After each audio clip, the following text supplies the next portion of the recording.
Good afternoon, everybody. Can you hear me okay? Hey, Renee, you sound great. Perfect. We have about a minute to get started here. Welcome, everybody. Um, God, I really wish we could open up all the mics so we could all just have a conversation. These are so much more fun when we can all just chat. So I really want to emphasize today those who have questions to really speak up. And Brian, since I'm on my laptop, I'm not going to be able to see those, and so just chime in when if there's a question. I'll try to do my best to peek over at it as much as I can. But I just want to emphasize today is, if you have questions or anything, please chime in.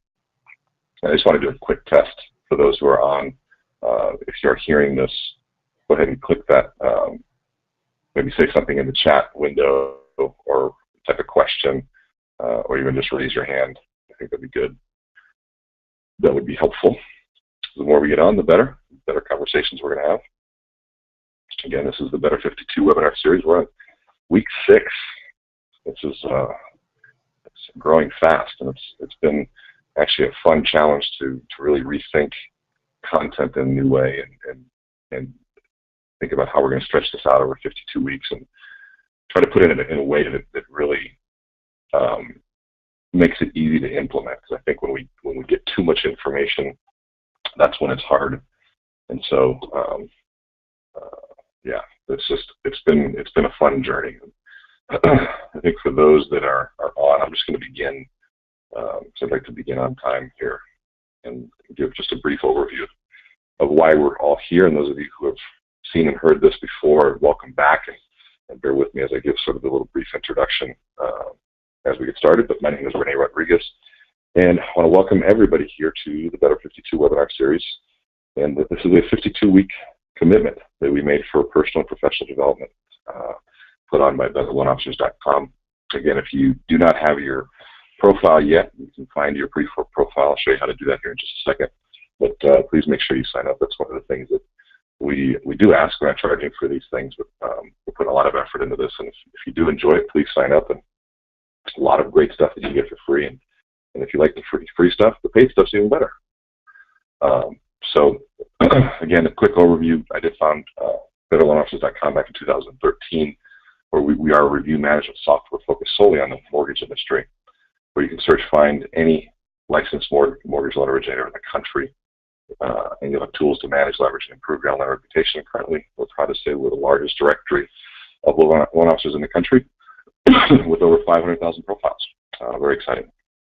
So as because we're going to begin here in a second, but if you haven't signed up, make sure you go to BetterLoanOfficers.com and you click on this button up here. It says For Loan Officers. You're going to be taken to this area where you would enter in your NMLS ID. Once you hit the search button right there, it's going to bring you to the list. Just find yourself, and most likely you will have an unclaimed banner on there. And with that unclaimed banner, you'll want to make sure that you claim that profile. It's very, very simple, the process and the steps.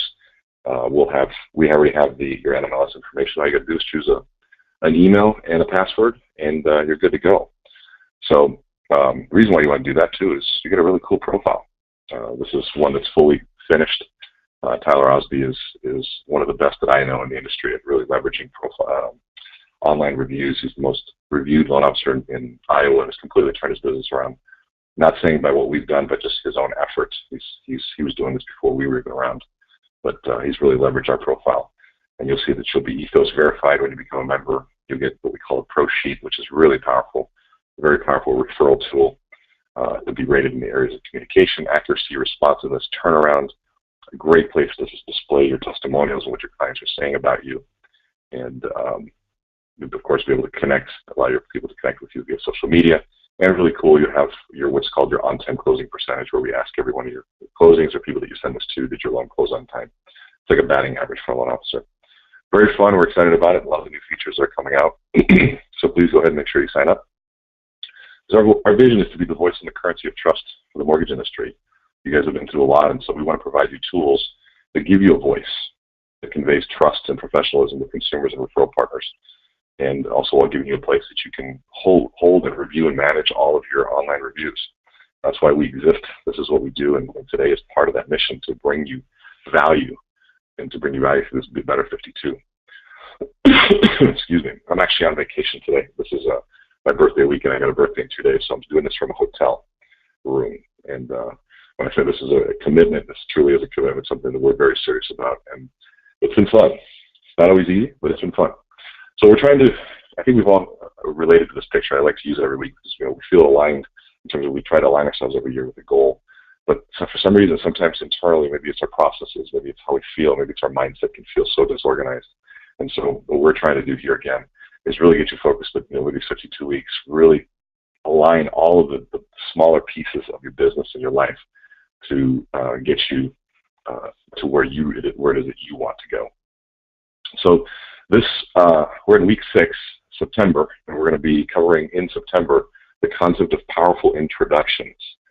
And the reason why I chose this is last month we focused on the professional selling and all of the aspects. We talked about sales process and all of those great things. So the next piece, once you start getting your sales process in place, we want to get you out there talking to people. And of course, we know that the biggest reason why salespeople don't go out and make sales calls is they have sales call reluctance. And so we could focus on sales call reluctance, which we're not going to do right now. What I have found in 18 years of doing this is that if I can help somebody really feel comfortable with how they introduce themselves and understand the psychology of introductions and really make an impression, that it greatly reduces sales call reluctance. And there's nothing better than being in a networking event, being at a dinner, and somebody asks you what you do, and you're just on your game, and you answer that question, you create value, and it's powerful. So these next 4 sessions are going to be around that. Today specifically, though, we're going to talk about the psychology of first impressions and really what it means and how to leverage that. And we're going to leave you with some tips at the end and hopefully a little teaser in terms of what to expect for next week. But making a first impression is huge. And we've heard the cliche, and it's a cliche because it's been used so often, but you can only make a first impression once. And so I always ask myself, why not control everything that I can around that first impression? Why not do everything that I can in my power to make that as good and as powerful as possible? Let me stop ignoring the research and really take a look at what it really means. And so before I get into some of the tips, if you know me, my background is a behavioral neuroscience, and so I love to look at the research and the reason why this is so important. Because somebody once said, well, people shouldn't judge you based on your first impression. Well, the reality is, yeah, of course they shouldn't, but the reality is they do. And Jim Rohn had a great quote that says, Renee, you cannot deal in shoulds and shouldn'ts in life. You've got to deal in reality. And in reality is that you make a first impression, and it is so difficult to change that. And it's not that people are trying to judge you. That's the thing. You've got to get that out of our heads. People are not trying to judge you when it happens. It is something that is physiologically, neurologically built into us. And in fact, when we the less time that we have to make an impression, the quicker people are to follow their gut. It's been proven time and time again. And so this concept of first impression is huge. And so let's take a look at where it fits within the sales process. We talked about the 6 money-making activities in the past. Prospecting, of course, why do we prospect? That's the activity of prospecting. We do that so that we get a lead. And what do we do with that lead? We set an appointment. Those are the 2 activities, prospecting, setting an appointment. But the goal to get from prospecting to setting appointments is to have a lead. Of course, what do you do once you get the lead? You set a date, time, and a place. Now, just taking a look at this, prospecting, generating leads. You're going to be introducing yourself. Hi, my name is. That's already begun. Somebody says, hey, what's your name? What do you do? The introduction process has begun. When you're setting an appointment, hey, John, this is so-and-so. That's an introduction. So introductions happen in so many different areas.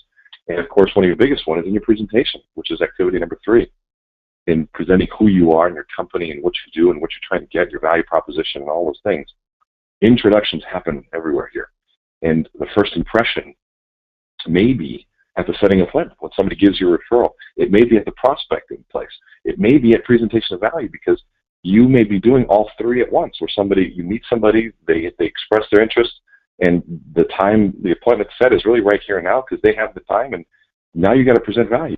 Sometimes all 3 of those happen in the first meeting, and so you have to really look at this from a process standpoint and know that you're doing it all the time. And of course, what the goal of presentation is to build credibility, differentiate yourself, and gain their trust. Those 3 areas are really where we're going to focus on introduction. Now, guess what? When you gain commitment at the closing table, when you close, there's another introduction. You got people across the room. There may be an agent that's on the other end of the transaction. That might be the first time you're introducing yourself to them. So how are you going to introduce yourself? What's the first impression? Did you show up late? Were you on time? Did you carry a smile? Was your suit crisp and clean, shoes polished, or did you show up scrappy from the gym and making excuses? Who knows what it is? But and some of us don't care about that stuff, which is okay. You know, some people are so good that they can manage a bad first impression and come through so big on the other end that it doesn't matter. But not all of us are like that. So we got to look at what we can control. And so when we're looking at all of this, and then let's even think about aftercare and follow-up. Somebody might be in the office, and the first impression they get is about the thank you card that you sent your client, and maybe sitting in the cube next to them. That's your first impression there. Or are you creating a good one there? Who knows? Or if you're not setting one in, you're not even in the game.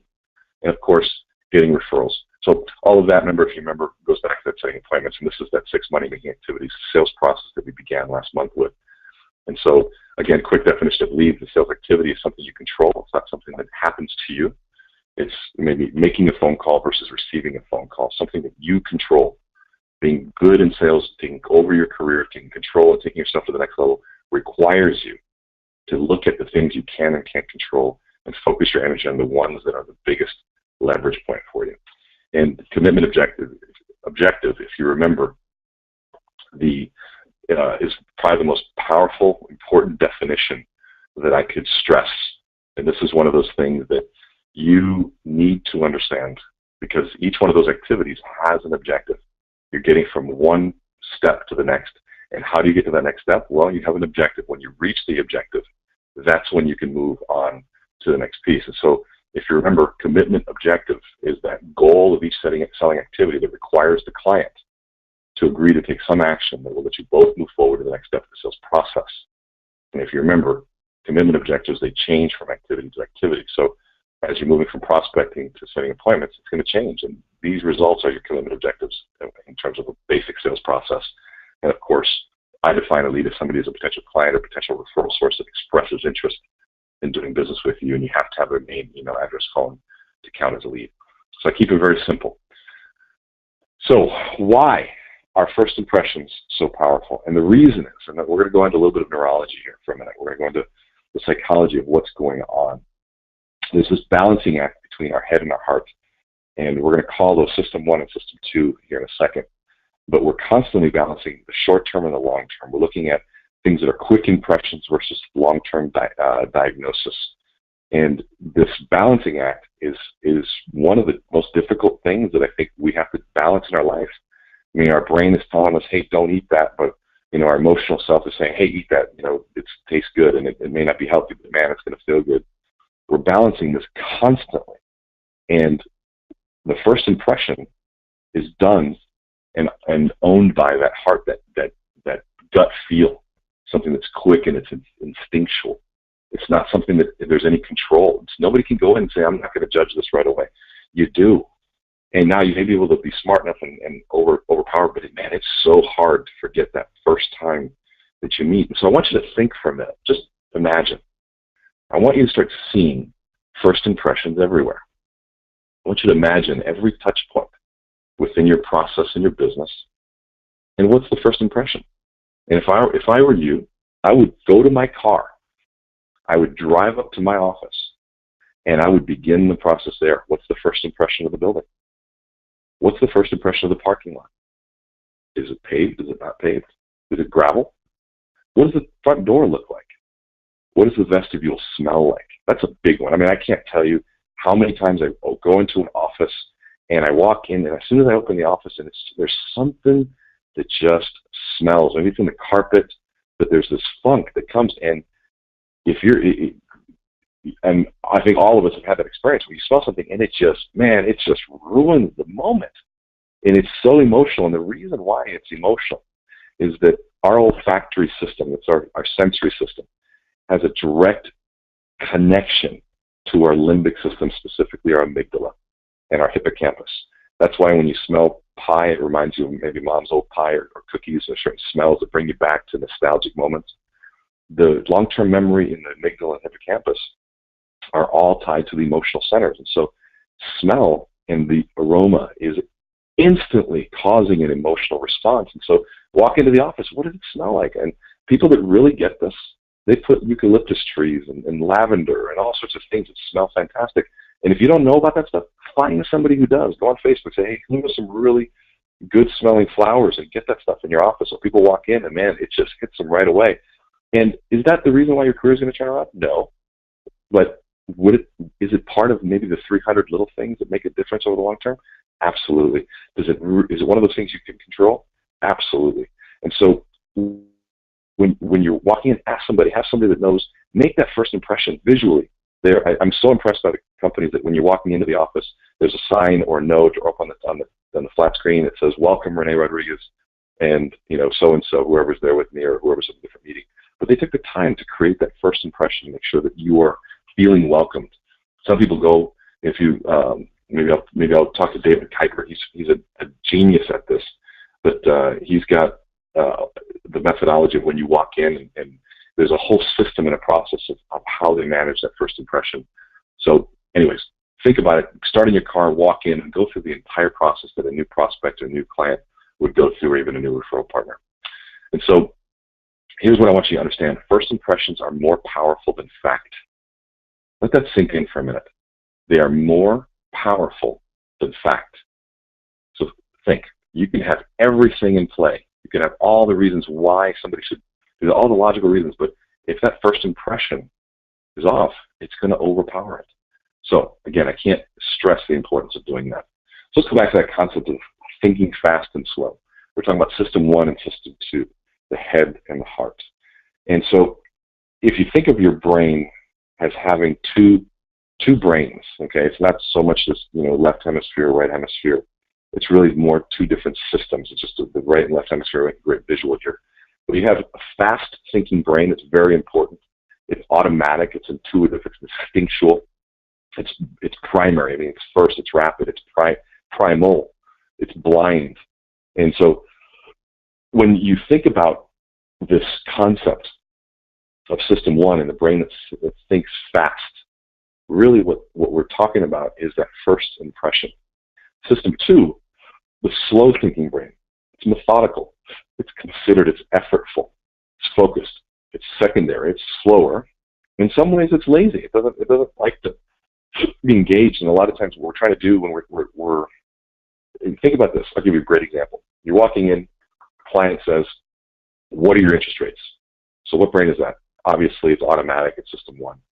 You have got to get them to slow down and start thinking system 2, longer term. But remember, they're lazy. It's not going to be easy. I'll give you another example. Now, how long did it take for you to look at this picture and know the emotion that this woman has? It's instant. That's your example of your system 1 in play. It doesn't need to analyze. It doesn't need to think. It doesn't need to ponder. It instantly works. So it's a very powerful part of us, and it's very important. We need it. But it also can be the part that gets in the way. I'll give you an example of system 2. What's 35 times 246? Hurry up, give me the answer. Write it down, write it down, write it down. You can't, because you got to stop. You got to think. If you were me, you'd have to pull out a calculator. Because I wouldn't be able to figure it out unless I had a piece of paper and a pen, and I'd write it down and do some old school math. That's an example of system 2. And so part of the challenge when it comes to sales process, when it comes to what we're trying to do, especially in mortgage, is that people have an instant question that they're going to come to you as. What's your interest rates and what's your closing cost? That system 1 is going to take over because that's all they know.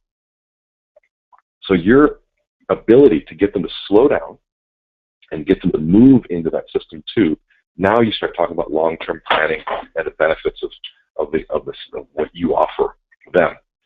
If you want to learn more about this, there's a great book called Thinking Fast and Slow, and it's literally, I think it's groundbreaking.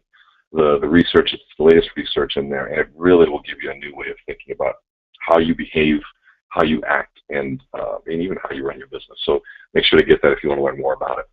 So let's take a look at some other research in terms of impact. What I was taught a long time ago, Dr. Albert Moravian did this great study on impact of channels of communication, and he found that there are 3 channels, 3 ways that we communicate to people. And the way that those impact us, it's mind-boggling. You've got words, which make up 7% of the impact. they're in blue. So if I were to say, I didn't say he kicked the dog, those are the words, pretty easy to understand. But then you have in red over there, tone makes up 38% of the impact. So I'm going to keep the same words, I didn't say he kicked the dog, and I'm going to change my tone and see if that changes the meaning. I didn't say he kicked the dog. I didn't say he kicked the dog. I didn't say he kicked the dog. I didn't say he kicked the dog. I didn't say he kicked the dog. He kicked the cat. So if you notice, just by changing the tone, I've changed the meaning of all of those words. And so when we think about it, it's not just what we say, but it's now, of course, now we get into, excuse me, how we say it. And so now in green there, obviously 55% of the impact we make is on body language. The original study on this was done on how people, first impressions they make, and what are people looking at. And even just by how they walk from the car to the front door in a sales call. People are making that first impression by how you walk.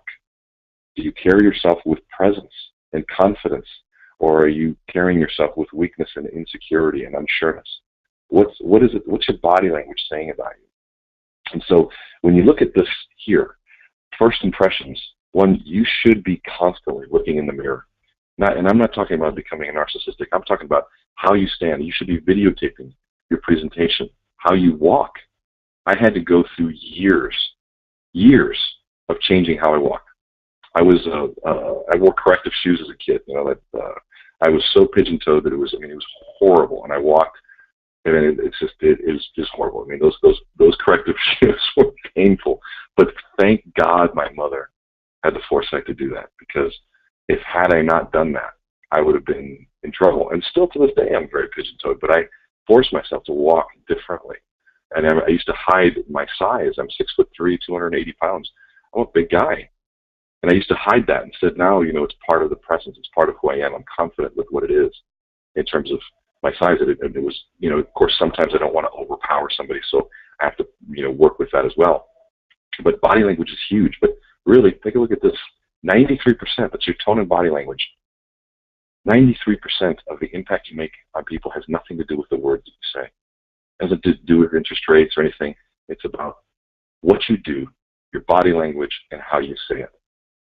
Think about that for a minute. And so as we're thinking about first impressions, are you recording your voice? Because that first impression may be over the phone. You may be calling somebody for the first time and saying, hi, this is so-and-so. I got a referral from. And do you sound professional? Do you sound like somebody that they want to talk to? And so make sure you record yourself. If you record yourself and you don't like how you sound, what that tells me is you haven't recorded yourself enough, because it's probably the first time you've heard it. And so you have to do it, so you have to get comfortable, make the changes that you need to make, and get the help. These are things that you can control when it comes to impact and impressions. So again, it's not just what you say, but this is important. It's how you say it. It's going to make that big impact. It's not just what you say, it's how you say it. So I'm going to give you 5 tips here, and we're going to go through these fairly quickly. I wanted to make today's session a little bit quicker. I wanted to open up for some questions and leave it open for some dialogue. But these tips, I wrote them out because we might be able to hand these out, and Brian will make sure you hand these out. Again, if you have not signed up for Better Loan Officers and get your free account, make sure to please do so. It's free, so jump on and get your account. So 1, analyze your attire. Again, we're going to things that you control. I know that there are certain people that they went about analyzing attire. So I'm going to dress nice, and that's not good enough. Because maybe what if you think what nice isn't what's appropriate, or what you think what nice is maybe is out of style. Now, it sounds so petty, but some people are looking at those types of things. Are you paying attention to those details? And so, do your clothes project an image of appropriate professional image? I'm thinking professionalism, but you got to understand your client base and who you are. So if you're trying to cultivate an executive presence, are you wearing a suit? What are you wearing? What do your clients wear? If you're trying to get to a higher clientele and you're not wearing a suit, well, you probably won't get that higher clientele. You've got to figure out what is the presence that you're trying to, portray in that. If you want people to view you as creative, well, what does your clothes say? Of course, if you're in mortgage, creative is probably not the image that you want to portray. So again, make sure you understand that. I am a big believer in personal shoppers and stylists. I have a couple stores that I go to. I know exactly who I talk to. They know my wardrobe better than I do, and it doesn't cost any more. Here's the thing. This isn't about having a ton of money and doing it. This is about somebody who's already paid to help you. And these people are professionals. They understand what, and I take the time to really understand who my client is and tell them this is what I'm trying to do. I give them words, words that I'm trying to portray and images and brands and things like that. Not brands of clothing, but a brand of my own personal brand of how I want to be seen. And man, they work with you. And you'll find that some people are really good. You'll find that some aren't that good, but you'll figure that out over time. But make sure you analyze your attire, and does it create the right first impression? And these are things, again, you can control. So my second tip, role play this verbal communication. You have to role play. You've got to work with somebody. You've got to record yourself. You've got to play it back. You've got to get some feedback, somebody that cares enough to be honest. I can't tell you how many powerful executives, they speak from their throat. And if you listen to my voice, I'll move my voice up to my throat. This is now up in my throat. It's not as deep, but it's higher. It really doesn't get any further. Even the vibrations stay up high, but if I move it down, now all of a sudden it vibrates throughout my entire chest cavity, even down into my abdomen. When you speak with power, you have to understand where that comes from, right? Being able to move it low, up, and high, right? So you can control there. And when I'm up high, it's not the same. Hi, my name is Renee, and I want to meet everybody, and this is great, Better at 52. Please, trust what it is I'm going to say. No, it's not the image that I want to give off. Some of you have never met me in person, and so all you have is my voice. And so we talking about our company and role play, and it's important that if you hear ums and ahs and likes and knows in my communication, what would you think about me here? Here I'm a 52-week commitment to annoy you, or is this what is it that you're trying to do? So catch the ums, catch the ahs, all those different pieces. So do you speak clearly, professionally, and at an appropriate pace? I mean, pace is huge. Sometimes you don't give people the time to think about what you said. If you have something profound to say, make sure you pause at the end of it. Because if you don't pause, you don't allow somebody to think about it. I always imagine somebody having a little iPod above their head, and when I say something, they're drawing a picture as I speak. And if I don't give the time for them to fully draw out that picture, the point hasn't gotten across.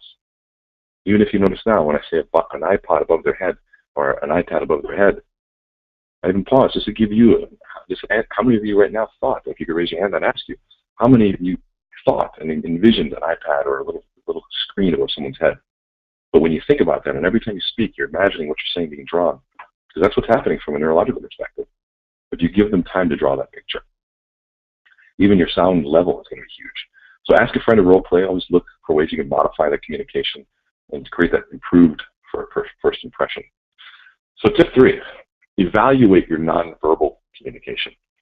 So this is why video is so important, because this is going to show how you walk, how you stand, how you carry yourself, your mannerisms, your gestures, and this, I cannot tell you how important this is. And I'll share a funny story with you, because when I got started in the mortgage industry back in 2001, I believe 2001 or 2002, my job was a friend of mine that actually ended up becoming a partner of his in the mortgage company, was to do things like this on a weekly basis, every other week. And this was in person. We did it for referral partners, and he got to the point where, afterwards we'd evaluate and we'd critique each other, and he just came in the room. We were about to do our sort of after-call review and a presentation, and he's sitting there laughing his tail off. And I'm going, what's so funny? He couldn't even speak. He was laughing so hard. And I'm like, what's going on? He said, man, he goes, I've heard you speak so many times that I don't even listen to what you say anymore. I just watch what you do. And I don't know how you did it, Renee, but you were talking, and it was so smooth, and you dug in your ear, and you grabbed a piece of earwax, and you rolled it up in your finger, and you flung it as you were talking to the audience. And it was like smooth, and you didn't even notice you did it. And I'm like, I dug in my ear and grabbed earwax? What are you talking about? I didn't believe him at all. And I don't know if he was messing with me still or not, but till this day, if my hands ever get near my ear, it's like the red flags go off, and my body gets cold, and I'm like, oh man, I'm not going to do that again. But imagine if that's true, and I was digging in my ear and nobody told me. What is that telling people? So anyways, I hope you got a chuckle out of that, because reality is we have all sorts of nonverbal communications. I've got clients that when they're recorded for the first time, they realize they make these really weird faces when they talk. And those faces are some of the, because they're very passionate about what's going on. But maybe are they sending the wrong signal? Maybe they shake their head or they nod their head in a funny way. But it's important for you to get to know those things about yourself. How are you presenting yourself? How do you shake hands? Have somebody tell you. Man, there are so many awkward handshakes out there. I've got people that have anywhere from the limp fish handshake to just this really weird, overpowering, awkward, handshake. I can't even explain it, to something that's very warm and friendly, inviting, and powerful. So practice those types of things, because that's going to make an impression. And so when you think about practicing nonverbal communications, establish that eye contact. Make sure that you aren't doing anything that damages the first impression. And don't be overpowering either. Don't be that person that's right, 2 inches from your face and with that big, really weird smile. And, practice. But more importantly, when you practice, make sure you're somebody that's around you. Make sure that they have the ability to give you honest feedback. And I just looked real quick at one question from Lisa, and she says, any suggestions on email first impressions? Absolutely. Well, email, think about this. What does your email signature look like? Some people, will add a picture. But again, pictures, you got to get some feedback on the picture, because it may be a good picture, it may be the right picture, it may be the wrong picture. But make sure that you have a strong email signature. My mother is a big quote fanatic, so she likes to put quotes at the end of hers. I think the way that you begin with them in that first piece, do you relate to them, or is it business? Does it sound dry? Is it overly friendly in the beginning when you don't know them? Ask yourself those questions, and of course, think about it. You do only have the words, and so in this day and age, I'm big on emoticons, smiley faces, and making sure that people understand, because it is a way, not the most powerful way, but it is one way to add some tone to something that typically was only email. Obviously, the obvious things, don't use all caps when you speak, things like that. So, but yes, just pay attention, ask, and I personally like to use emoticons. And even if it's a CEO or somebody there, it's just I don't want to risk not having that first impression there. So step 4, or tip number 4, examine your attitude. Man, can we stress this enough? Here's the scariest part. If you had a bad attitude, odds are you don't even know it. If you had a bad, like one of those, just that the moment you walk in a room and people felt it, you might not even know that. And probably the reason why you don't know that is because when someone tried to tell you, maybe you bit their head off. And so think about this and let go of the ego when it comes to attitude. Let go of it, because we're talking about first impression. We're not talking about right and wrong, because it's not about whether you have a bad attitude or not. It's about how people perceive you when you walk in. I remember for me, man, growing up, I had so many years of awkwardness and trying to figure out who I was and where I fit in the world, and whether it was trying to figure out what it was with girls or what it was with business or with friends. And for some reason, I always walked in with this scowl. And, I thought that being tough was the way to earn respect. And kind of where I grew up, that was the only way. And that's kind of, the way if you had to walk around the street or, go to the rec center, if you didn't have that sort of tough look, it was an invitation. And so I had to unlearn that one quick, because what ended up happening is that nobody wanted to talk to me. They were scared. I'm 6'3", 280 pounds with a goatee and with a scowl. It's like, that's not a real inviting presence. And so what I learned really early on is, is that obviously, again, I'm saying about the smile. A smile is huge. Do you walk in with a smile? My 2 boys, again, my son is starting high school. In fact, starts on this next week. And since grade school, every time I drop him off, I say, walk tall and smile big. Walk tall and smile big. And he looks at me and just says, okay, Dad. And now I get to my 11-year-old, same thing. Now I'm beginning walk tall, smile big. We were at Chipotle the other day, and me and my oldest were looking at my youngest, Diego, and I said, Diego, I want you to walk to that door over there and back. And Alex, we're going to examine how you walk. And he's 11. He's like big smile, and he's like, okay, feeling weird. I'm like, okay, get up and do it. Alex, my oldest, looks at him, and he's like, come on, Diego, do it. We're going to figure this out. And he walks, and he's unfortunately just as pigeon-toed as I was. And he's an adorable kid, and he's very skinny. He's not like his dad. And he walks, and of course, we say, okay, now chest up, we're going to smile big. And it begins there. I mean, I'm giving you an example of how often and how important I believe this is, that I do it with my kids every day. I do it with myself. How am I walking in? And I remember one of the biggest compliments that I ever got is my second time meeting Tony Robbins. We were sitting back in Sales Mastery, and Stephen Marshall was nice enough to give me one of the gold passes to go back and say hello to him. And I walked up to him, and Tony stops, and he looks at me. He goes, man, he goes, are you a public speaker? And I said, well, yes, I am. He said, you have an amazing presence about you. And I'll never forget that. And you know, was he just using that to get on my good side? I don't know. I did watch how he interacted with other people. He's always been a very genuine person every time I've met him. But for him to say that to me was telling me that, you know what, I'm doing something right, that I'm paying attention to that presence is something very important. It begins with the inner attitude of where you begin. And so what is that attitude? And do you have people around you to give you that feedback? Do you smile when first meeting somebody? And here's the thing, even if you're busy or have other things on your mind, that's the biggest thing. And I work with a lot of corporate CEOs and executives from very large companies outside of the mortgage industry. And one of the things I came up with, I asked them, I said, when do you think you have the chance to influence people? And they looked around and said, well, I said, the first chance, the biggest chance is meetings, how you run your meetings. And they're like, oh, yeah, okay, that makes sense. So we focus on how they run meetings. I said, but what if they're not part of your team? Where is the only place that people are going to see you? And they sat there and they thought. And I said, the hallway. So the question is what's your hallway walk? How do you walk the hallway? Are you busy? Do you have your head down? Are you frustrated? Do you walk fast? Are you too stressed to say hello because you don't want to be distracted and unproductive? Because that hallway walk might be the only time somebody sees you. And what's the attitude there? What's that first impression? And so it's become a very big thing in terms of people, honestly, these are executives working on their hallway walk. And even if it begins with walking the hallway and saying hello and smiling at somebody, even if it's just one person each time, that 30 seconds can make a huge impact. Are you focusing on that person and giving them your full attention? Think about that for a minute.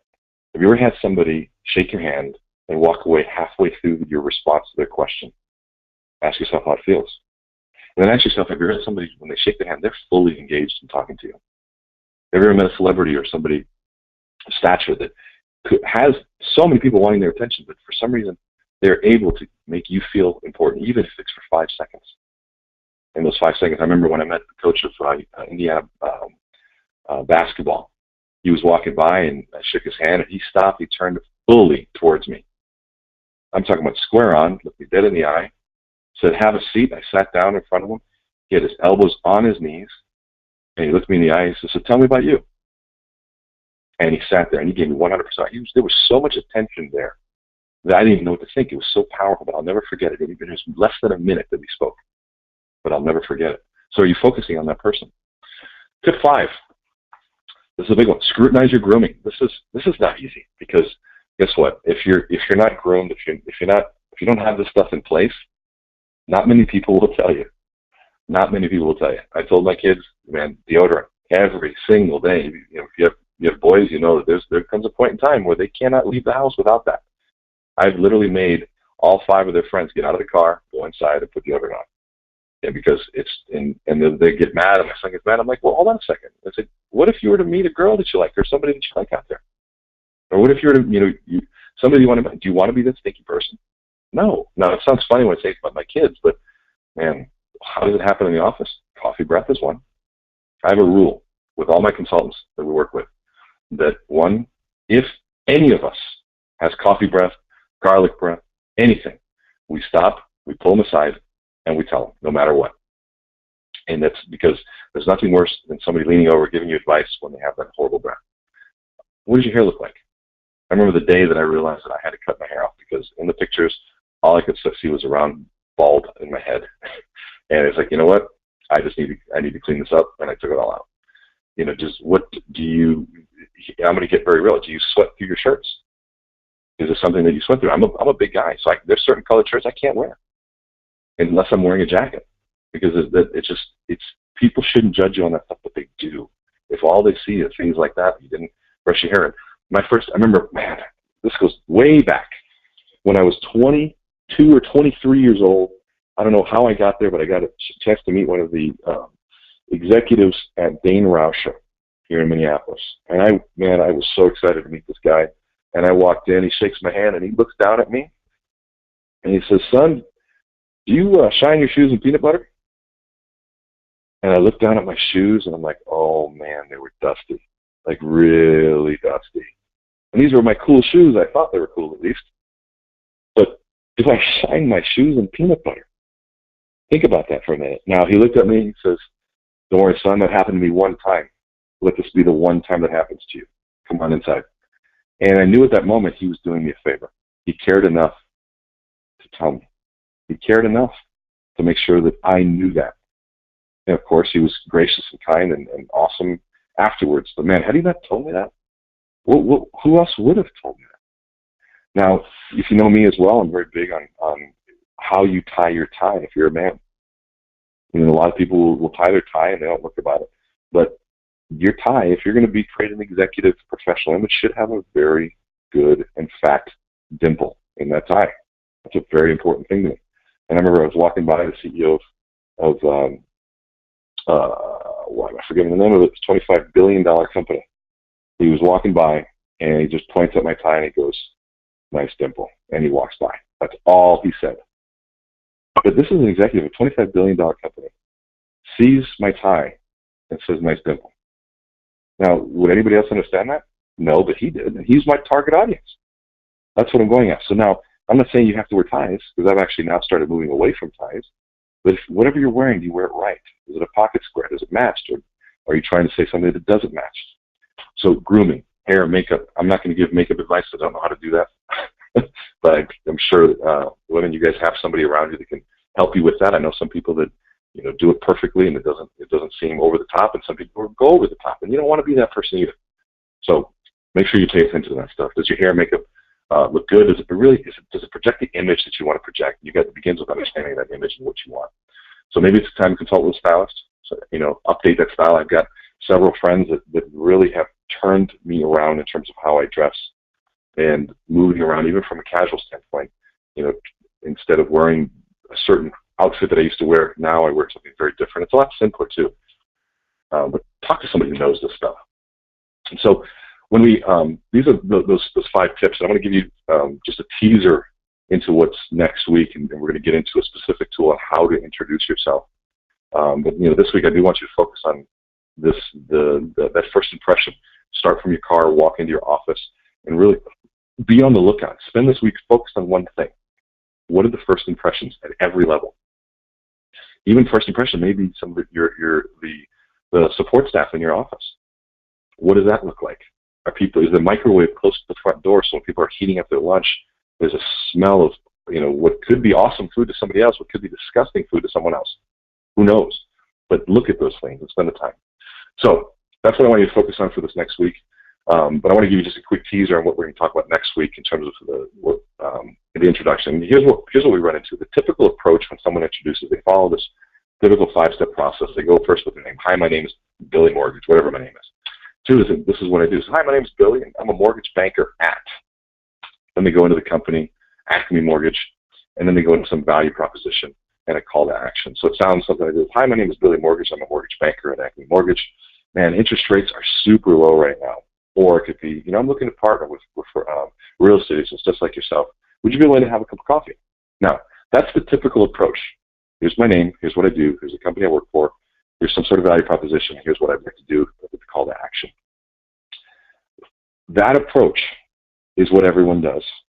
That approach is what we all hate when people do to us, because it causes stress. We don't know who they are. We walk away with the feeling of, who cares? I don't know any of this stuff. So next week, we're going to go into this tool. In fact, hold on, I got a question here. Jerry Santori says, "One of my biggest turnouts meeting people, especially professionals, when their breath is foul." Jerry, I couldn't agree with you more, buddy. And so next week, we're going to go into the tool. We're going to completely overhaul how you introduce yourself. We're going to move away from that typical process of, here's what I do and here's how I do it. And we're going to go into a process that truly makes a difference and an impact on people. And I will guarantee this, you will never speak the same after next week.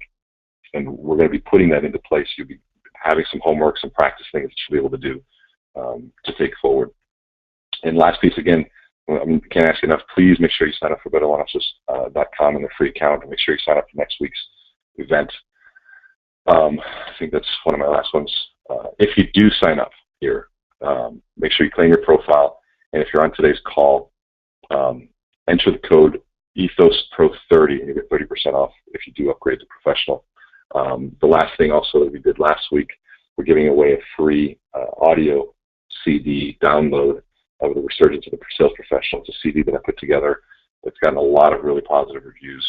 Normally I sell it for $20, but I'll give it away for free for those that sign up and get their free profile, and then send an email to Brian at BetterLoanOfficers.com.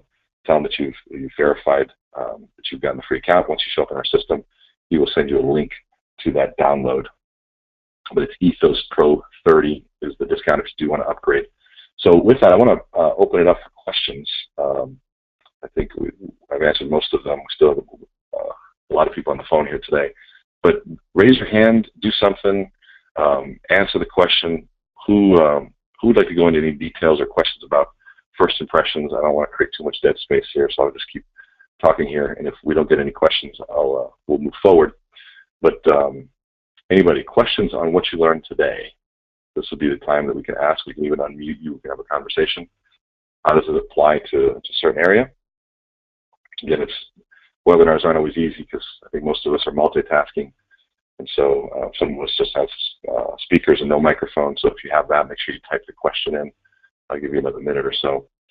But we're excited. Also, give us feedback. And Brian's going to be sending out a questionnaire in terms of how this is going, what you like, what you don't like. We want feedback as well.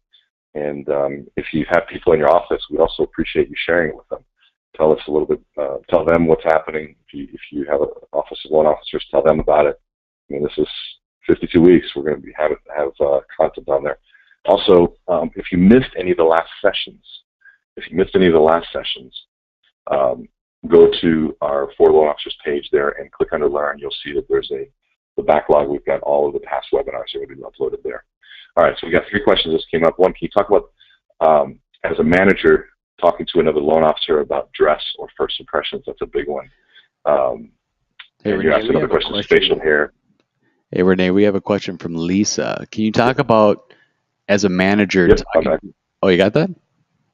Yep, I'm just addressing it right now. Yep. Great, thanks. And then, we got facial hair and regular hair, and then we've got,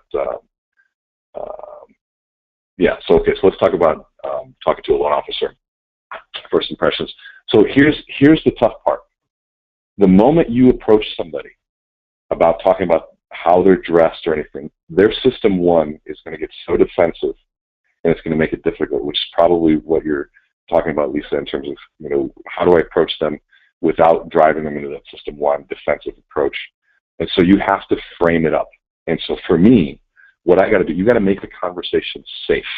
And first and foremost, the way that I do it, ideally is before somebody works for me, I lay out the ground rules. One, I'll tell them, hey, before you work for me, we got a couple rules here. One, if you ever are dressed inappropriately, or I think it's tacky, or if your breath stinks or anything like that, I'm going to tell you. And here's the other rule: if you ever see me dressed that way, and my breath stinks or my clothes are tacky, you got to tell me. Is that fair enough? And they go, absolutely.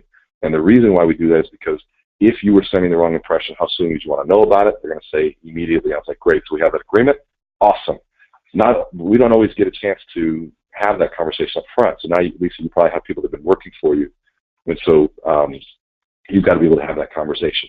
So my approach, and this is without having, the details of who these people are or what's going on, is I would approach them and say, John or Sally or whatever the name is, hey, I want to have a conversation with you. And I would tell a story. And I would go back, Lisa, and probably try to remember a time that maybe you sent the wrong impression and somebody had the courage to tell you what it meant to your career. But go back and if you can't remember one or you don't have one for yourself, tell my story about shiny shoes and peanut butter.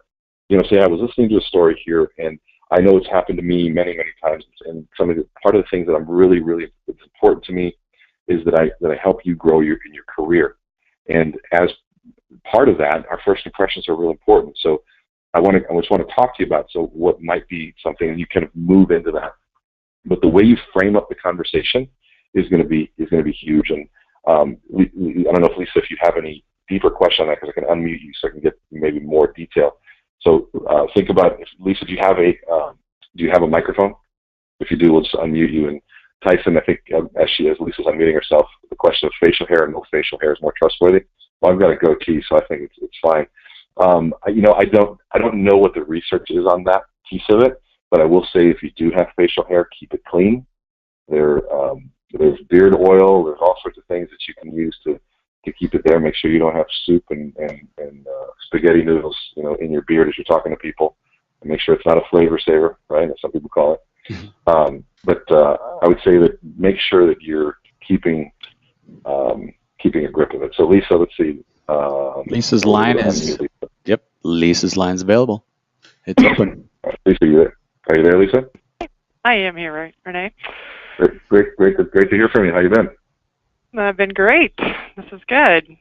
My question, I suppose, is both on dress, and then when you were talking even just about one of the most sensitive ones right now, we have this kind of smoking, bad breath, which I just don't have experience with that, and so I don't want to offend anybody or.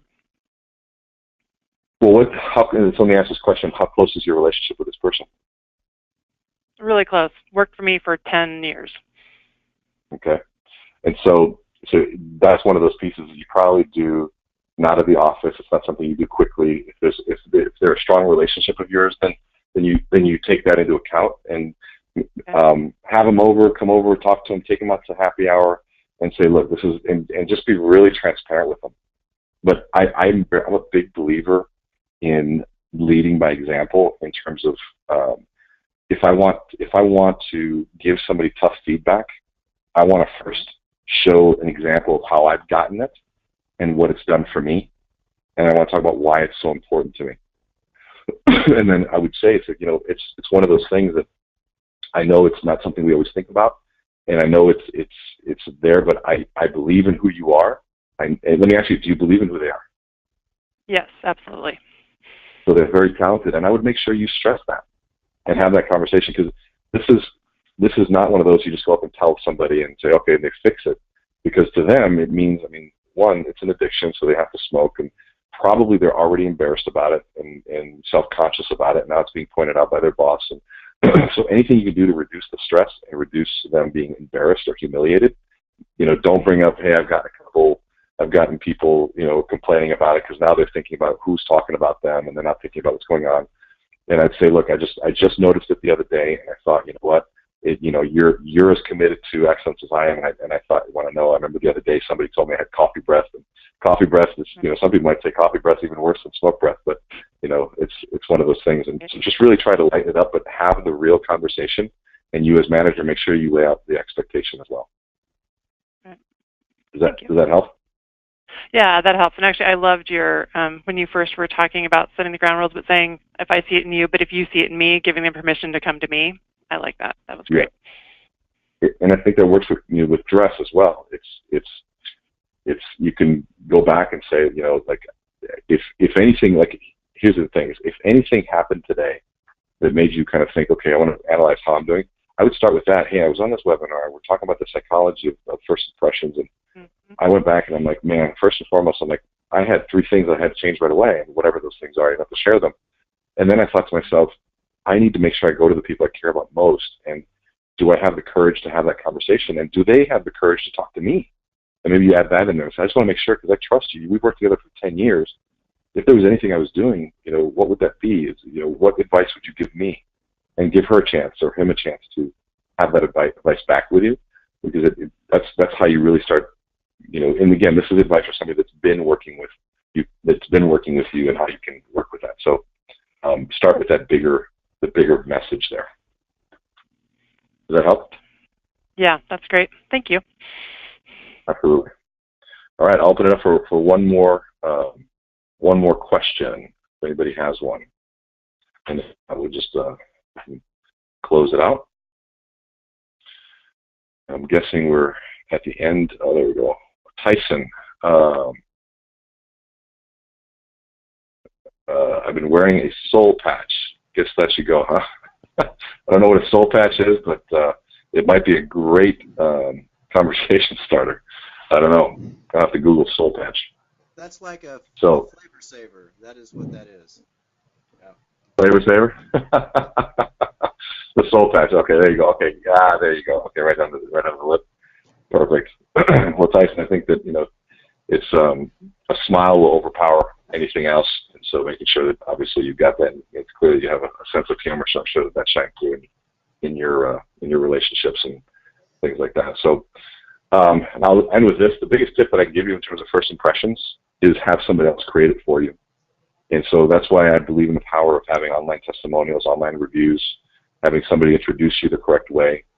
And that first impression, when we look at even something like that pro sheet that we talked about before, where your name is highlighted, you get the picture of who you are, look at the things that are available on BetterLoanOfficers.com, sign up for it, gather those testimonials, and start sharing them. When you become a pro member, you'll have access to a whole slew of marketing tools that'll help you do not only reputation management, but also reputation marketing, getting your message out to people.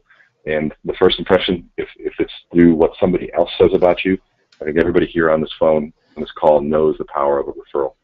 So we're at the end of our time. I want to thank you all again for making the time to stay with us here today. Again, we're committed to 52 weeks of this. We're in week 6 next week, week 7, and we're going to go deep into revolutionizing how we introduce ourselves, changing it from the typical approach to the powerful approach. So thank you again, and we will see you next week.